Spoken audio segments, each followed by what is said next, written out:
নমস্কাৰ। এই মুহূৰ্তত চৰকাৰী PMAY ঘৰৰ অতিৰিক্ত 12,000 কোটি টকা প্ৰদানৰ পৰা আৰম্ভ কৰি অসমৰ লাখ লাখ মহিলাসকললৈ কেইখনমান গুৰুত্বপূৰ্ণ খবৰ প্ৰদান কৰিম। তো যিসকল মানুহে ভিডিঅ'টোত ক্লিক কৰিছে অনুগ্ৰহ কৰি ভিডিঅ'টো স্কিপ নকৰি প্ৰথমৰ পৰা শেষলৈ চাই থাকিব, কিয়নো যিসকল মহিলাৰ নাম অৰুণোদয় আঁচনিত অন্তৰ্ভুক্ত হৈ আছে সেইসকল মহিলাৰ বেংক একাউণ্টত অহা 1 আগষ্ট তাৰিখে ৰাতিপুৱাই সোমাব অৰুণোদয় আঁচনিৰ ধন।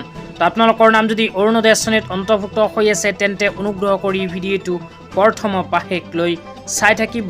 লগতে মোৰ চেনেলত নতুন হ'লে প্লিজ চেনেলটো ছাবস্ক্ৰাইব কৰি মোৰ লগত থাকিব। তো বলক ভিডিঅ'টো আৰম্ভ কৰি আজি প্ৰথমটো গুৰুত্বপূৰ্ণ খবৰৰ বিষয়ে বিস্তাৰিত জানি লওঁ। তো আজি প্ৰথমটো গুৰুত্বপূৰ্ণ খবৰ হ'ল ministry of rural development government of ইণ্ডিয়াৰ ফালৰ পৰা প্ৰদান কৰা এক বিশেষ আপডেট লৈ।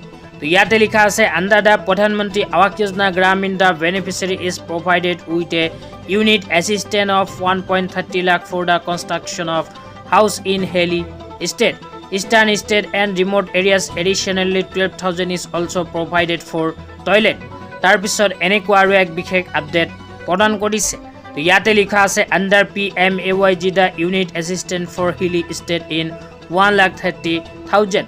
তো ইয়াতে উল্লেখ কৰা অনুযায়ী যিসকল মানুহে PMAYG চৰকাৰী ঘৰৰ বাবে আবেদন কৰিছিল আৰু ইতিমধ্যে চৰকাৰী ঘৰৰ টকা লাভ কৰিছে সেইসকলে অতিৰিক্তভাৱে 12,000 কোটি টকা লাভ কৰিব।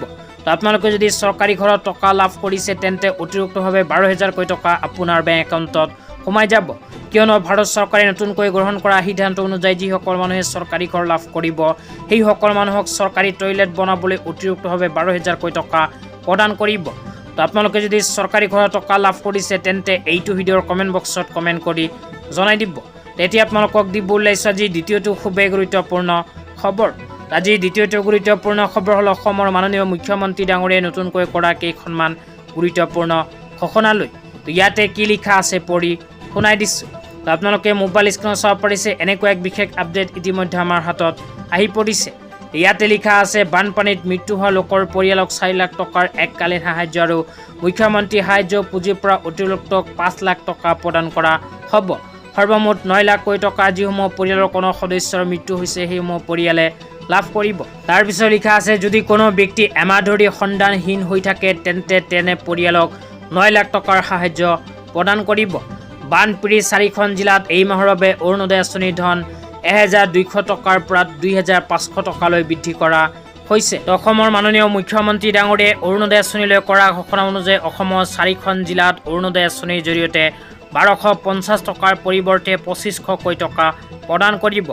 বানপীড়িত দুখীয়াসকলক এই আৰ্থিক সাহায্য অসম চৰকাৰে প্ৰদান কৰিব। তো আপোনালোকৰ নাম যদি অৰুণোদয় আঁচনিত অন্তৰ্ভুক্ত হৈ আছে তেন্তে আপোনালোকৰ বেংক একাউণ্টত অহা 1 আগষ্ট তাৰিখে ৰাতিপুৱাই সোমাই যাব অৰুণোদয় আঁচনিৰ ধন। তো আজি ইমানেই।